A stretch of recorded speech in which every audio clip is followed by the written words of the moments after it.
کتب خانے میں آپ کا خیر مقدم کرتا ہوں۔ آج ہم شبلی نعمانی کے سفر نامہ روم و مصر و شام کے آخری صفحات پڑھ رہے ہیں۔ مولانا شبلی نے ترکی، لبنان، فلسطین اور مصر کا سفر 84 سال پہلے کیا تھا۔ اس وقت استنبول سے زیادہ قسطنطینہ کی شہرت تھی، لبنان محض ایک صحت افزا مقام کا نام تھا، بیروت شام کا علاقہ تھا، اسرائیل کا وجود نہ تھا اور اس وسیع علاقے پر ترکوں کی حکمرانی تھی۔ سفر نامہ روم و مصر و شام کا پہلا ایڈیشن ہمارے سامنے ہے جو آگرے میں چھپا تھا۔ پچھلے ہفتے ہم نے اس کے وہ صفحات پڑھے تھے جن میں بیروت کا ذکر تھا۔ آج ہم شبلی نعمانی کے ساتھ 1892 کے بیت المقدس چلتے ہیں۔ لکھتے ہیں، بیت المقدس کسی خاص عمارت کا نام نہیں بلکہ شہر کا نام ہے، لیکن یہاں زیادہ تر قدس کہتے ہیں۔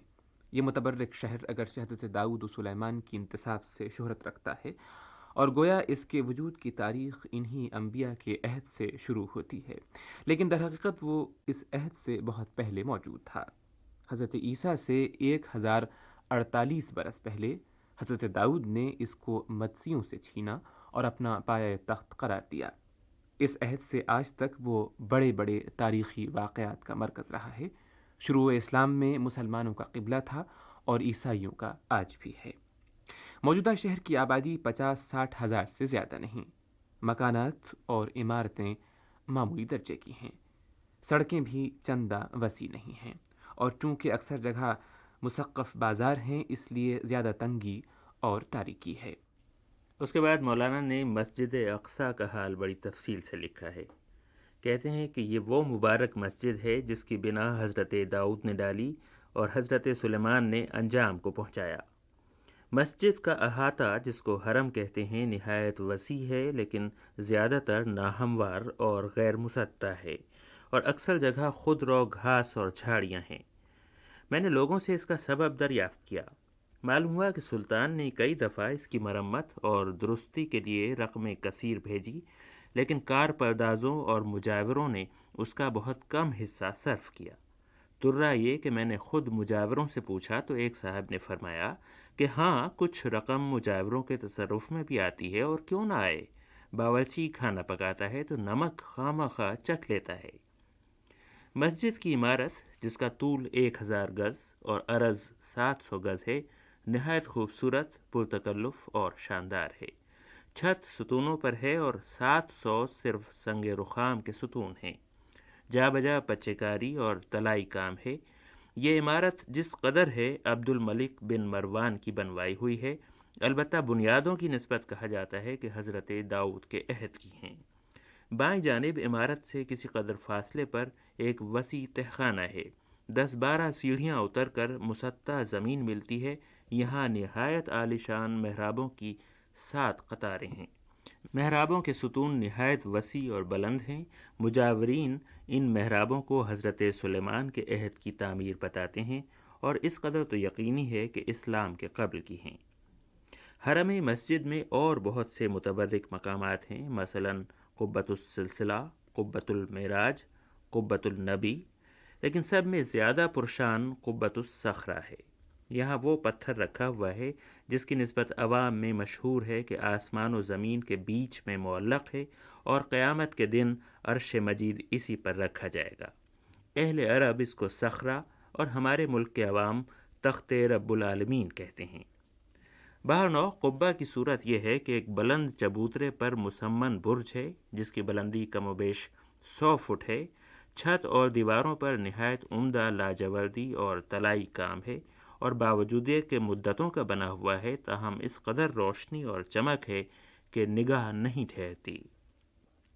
چند سیڑھیوں سے اتر کر غار میں داخل ہوتے ہیں جہاں وہ مقدس پتھر رکھا ہوا ہے۔ غار اس قدر وسیع ہے کہ 60-70 آدمیوں کی بخوبی گنجائش ہے۔ صخرہ زمین سے 2 قد آدم بلند ہے۔ بیان کیا جاتا ہے کہ اس سے پہلے وہ بالکل ہوا میں معلق تھا۔ ممکن ہے اس زمانے میں ایسا ہی ہو، لیکن موجودہ حالت یہ ہے کہ ایک مدور دیوار ہے اور صخرہ اس پر اس طرح رکھا ہوا ہے کہ دیوار کی چھت بن گیا ہے۔ مجاورین کا بیان ہے کہ صخرہ کو ہوا میں معلق دیکھ کر لوگ اس کے نیچے جاتے ہوئے ڈرتے تھے، چنانچہ شیخ محی الدین اکبر نے اس کے گرد دیوار کھنچوا دی کہ بظاہر معلق نہ معلوم ہو۔ مجاورین یہ بھی کہتے ہیں کہ دیوار اس قدر بودی اور اندر سے کھوکھلی ہے کہ کسی طرح صخرہ کا بار نہیں اٹھا سکتی۔ چنانچہ ایک مجاور نے میرے سامنے دیوار کو انگلی سے کھٹکھٹایا اور کھن کھن آواز نکلی۔ اور اب ہم مولانا شبلی نعمانی کے ساتھ مصر چلتے ہیں۔ وہ لکھتے ہیں، بیت المقدس سے روانہ ہو کر میں یافا میں آیا اور وہاں سے جہاز میں سوار ہو کر تیسرے دن اسکندریہ پہنچا۔ وہاں قلیوں کا ہجوم تھا اور ایک ایک مسافر پر 4 گرے پڑتے تھے۔ ایک قلی نے زبردستی میرا اسباب اٹھا لیا، مجبوراً میں اس کے ساتھ ساتھ ہو لیا۔ میں نے گاڑی کرایہ کی اور اسٹیشن پہنچا۔ لطف یہ کہ قلی صاحب بھی گاڑی پر بیٹھ لیے اور میرے پہلو میں بیٹھے۔ میری کیا مجال تھی کہ ان کی جسارت پر معترض ہوتا۔ اس سفر میں جس قدر حصہ مصر کا میری نظر سے گزرا، عجب سرسبز و شاداب تھا۔ جہاں تک نگاہ جاتی تھی نہایت سرسبز کھیتیاں نظر آتی تھیں۔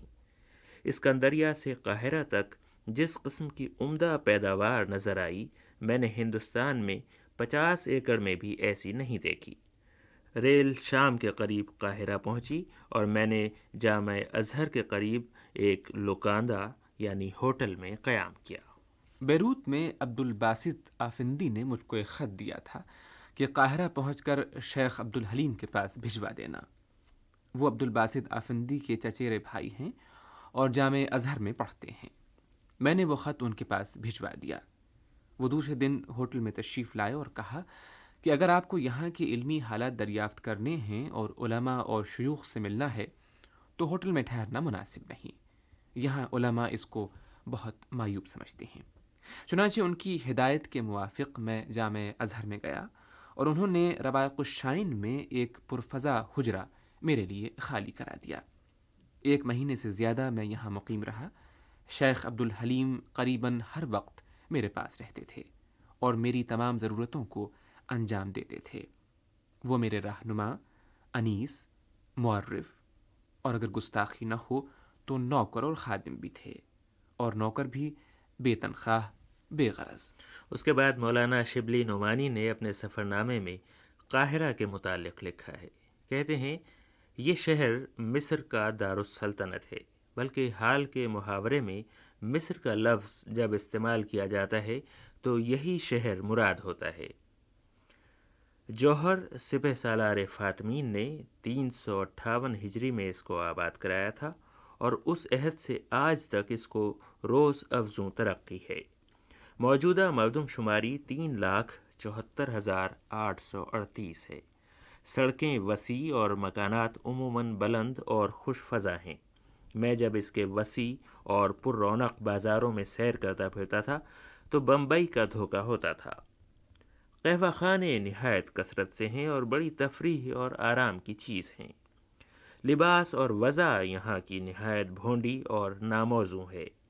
عوام نیلگوں لمبا کرتا پہنتے ہیں جس کا چاک کھلا رہتا ہے۔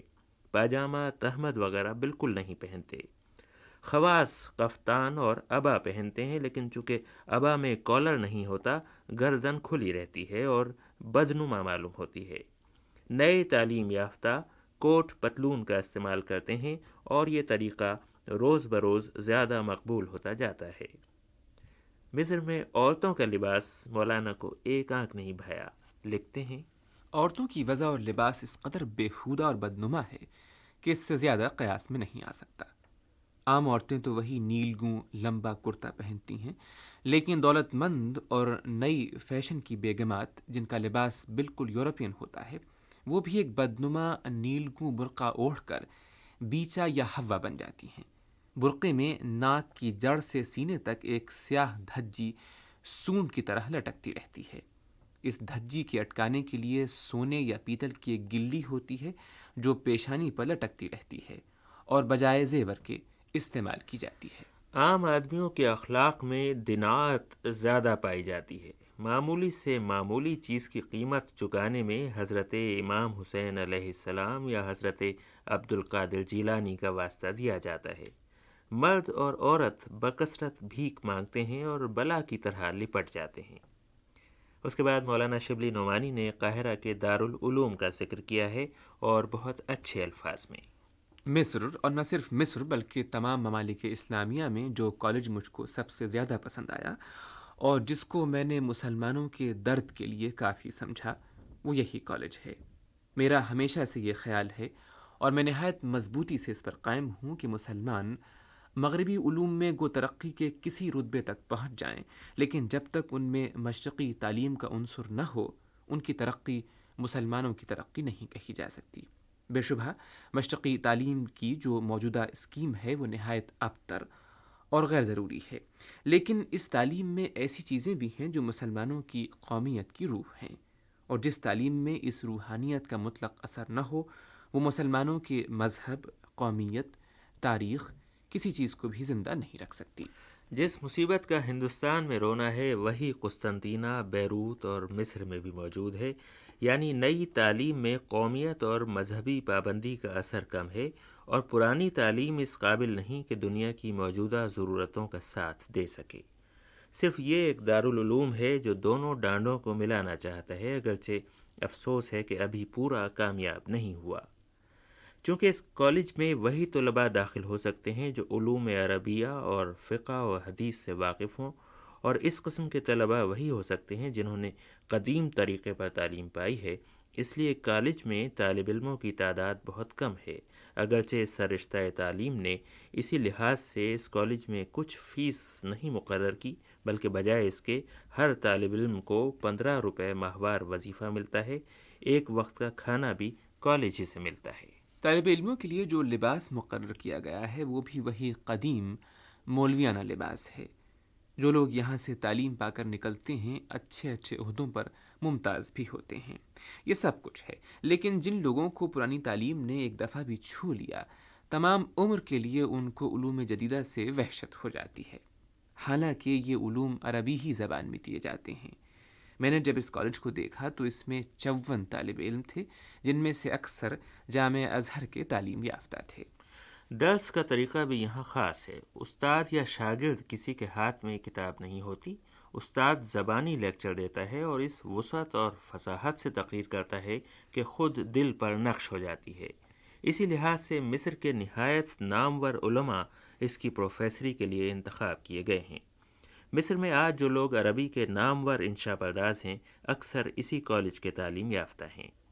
ادب اور فقہ کے درس میں میں خود بھی شریک ہوا تھا۔ دونوں پروفیسروں نے جس فصاحت اور خوبی سے تقریر کی اب تک میرے دل میں نقش ہے۔ کاش ہمارے ہاں کے علماء بھی اس طریقے کی تقلید کرتے۔ طالب علموں کی استعداد کا حال اس سے ظاہر ہوگا کہ جس وقت ہم کالج کی سیر کر رہے تھے، احمد بک نظیم نے، جو کالج کے سیکریٹری ہیں، ایک طالب العلم کو جس کا نام احمد قوسی تھا بلایا اور اس سے کہا کہ قلم دوات لے کر بیٹھ جاؤ اور اسی وقت ان کی شان میں میری طرف اشارہ کر کے کچھ اشعار لکھو۔ وہ سامنے ایک بینچ پر بیٹھ گیا اور اشعار لکھ کر سنائے۔ خوبی زبان و برجستگی ادا کے لحاظ سے میں نے بہت داد دی۔ اور اب مصر کی قدیم تعلیم اور جامع ازہر کا تذکرہ ہے۔ مولانا لکھتے ہیں، یہاں کی قدیم تعلیم دوسرے لفظوں میں جامع ازہر کی تعلیم ہے، اس لیے قدیم تعلیم کی کیفیت بیان کرنے کے لیے جامع ازہر کے حالات بیان کرنے کافی ہیں۔ یہ وہی جامع ہے جس کی نسبت کہا جاتا ہے کہ کل دنیا میں اس سے قدیم کوئی یونیورسٹی نہیں ہے۔ یہ ایک جامع مسجد ہے اور قاہرہ میں سب سے پہلے مسجد جو تعمیر ہوئی وہ یہی ہے۔ 818 ہجری میں اس کے طالب علموں کی تعداد 700 سے متجاوز تھی، جس میں ہر ملک اور ہر قوم کے اشخاص تھے، اور آج تو یہ حالت ہے کہ کثرت طلباء کے لحاظ سے تمام دنیا کی کوئی یونیورسٹی اس کی ہمسری نہیں کر سکتی۔ کم و بیش 4-5 ہزار طالب علم خود مسجد میں سکونت رکھتے ہیں، بہت سے پاس پاس کی مسجدوں میں رہتے ہیں، لیکن کھانا یہیں سے ملتا ہے۔ غرض ہر قسم کے طلباء کی تعداد جن کو جامع ازہر سے تعلق ہے 12,000 سے متجاوز ہے۔ ہر ملک کے طالب علموں کے لیے الگ الگ بالا خانے ہیں جن کو یہاں رواق کہتے ہیں۔ بہت سے طالب العلم بلکہ کثرت سے ایسے ہیں جن کے لیے مکان یا حجرہ کچھ بھی نہیں۔ مسجد کے صحن میں سینکڑوں بلکہ ہزاروں چھوٹی چھوٹی الماریاں اوپر تلے چنی ہوئی ہیں۔ یہی ان کے توشہ خانے ہیں جن میں وہ اپنے کپڑے اور ضروری اسباب رکھتے ہیں۔ سونے بیٹھنے کے لیے مسجد کا تمام صحن پڑا ہوا ہے۔ اول جب میں اس مسجد کی زیارت کے لیے گیا تو دور سے گونج کی آواز آئی۔ اندر داخل ہوا تو ہر طرف طالب علم نظر آتے تھے۔ جا بجا مدرسین درس دے رہے تھے اور ایک ایک کے گرد 30 40 کا مجمع تھا۔ یہ حلقے 30 40 سے کم نہ تھے، اور چونکہ پاس تھے اس لیے اس قدر شور و غل تھا کہ کان پڑی آواز نہیں سنائی دیتی تھی۔ مجھ کو خیال ہوا کہ آج کوئی خاص دن ہے، اس وجہ سے کثرت سے طلباء جمع ہو گئے ہیں، لیکن 2 4 روز رہ کر معلوم ہوا کہ یہ معمولی حالت ہے۔ مجھ کو خیال ہوا کہ اس ہنگامے میں جمعیت خاطر ایک طرف، مدرسین کی آواز بھی طالب علم کے کان تک پہنچتی ہے یا نہیں۔ جن ملکوں مثلا شام، مغرب، جزیرہ، عراق، بخارا، خراسان، افغانستان، ہندوستان وغیرہ کے طالب علموں کے لیے رواق بنے ہیں، وہاں کے لوگ ہمیشہ سوداگروں کے ذریعے سے سالانہ کچھ رقم بھیجتے ہیں جو ان طلباء کو جیب خرچ کے طور پر دی جاتی ہے۔ معمولی کھانا خود ازہر سے ملتا ہے، لیکن چونکہ صرف روٹیاں ملتی ہیں اس لیے سالن کا اہتمام ان کو خود کرنا پڑتا ہے۔ بہت سے طلباء جن کو 4 5 روٹیاں ملتی ہیں، نان بائی کو 2 3 روٹیاں دے کر اس کے بدلے سالن لے لیتے ہیں، اور اس طرح ان کے جیب خرچ پر چندہ بار نہیں پڑتا۔ روٹیوں کی تقسیم کا طریقہ یہ ہے کہ وقت معین پر طلباء کا گروہ بازار میں، جو مسجد کے سامنے ہے، 2 رویا صف باندھ کر کھڑا ہو جاتا ہے اور روٹیاں تقسیم ہونی شروع ہوتی ہیں۔ ایک گروہ کے بعد دوسرا گروہ آتا ہے اور یہ سلسلہ کئی گھنٹے تک قائم رہتا ہے۔ طالب علموں کے ہاتھ میں کوئی تولیہ یا رومال نہیں ہوتا۔ جس طرح بھیک منگے جو کچھ ملتا ہے ہاتھ پھیلا کر لے لیتے ہیں، ان طالب علموں کا بھی یہی حال ہے۔ مجھ کو اپنے تمام سفر میں جس قدر جامع ازہر کے حالات سے مسلمانوں کی بدبختی کا یقین ہوا، کسی چیز سے نہیں ہوا۔ ایک ایسا دارالعلوم جس میں دنیا کے ہر حصے کے مسلمان جمع ہوں، جس کا سالانہ خرچ 2 3 لاکھ سے کم نہ ہو، جس کے طالب علموں کی تعداد 12,000 سے متجاوز ہو، اس کی تعلیم و تربیت سے کیا کچھ امید نہیں ہو سکتی تھی۔ لیکن افسوس ہے کہ وہ بجائے فائدہ پہنچانے کے لاکھوں مسلمانوں کو برباد کر چکا ہے اور کرتا جاتا ہے۔ تربیت اور معاشرت کا جو طریقہ ہے اور جس کا میں ابھی ذکر کر چکا ہوں، اس سے حوصلہ مندی، بلند نظری، جوش، ہمت، غرض تمام شریفانہ اوصاف کا استیصال ہو جاتا ہے۔ میں نے یہاں ایسے طلباء دیکھے ہیں جن کے عزیز اور نہایت قریب عزیز، چچا ماموں وغیرہ خود اسی شہر میں بڑے بڑے معزز عہدوں پر ہیں اور ان کی تمام ضروریات کے مکتفل بھی ہیں۔ تاہم چونکہ یہ طلباء ازہر میں رہتے ہیں، اس لیے ان کو عام بازار میں ہاتھ پھیلا کر روٹیاں لینے میں ذرا شرم نہیں آتی۔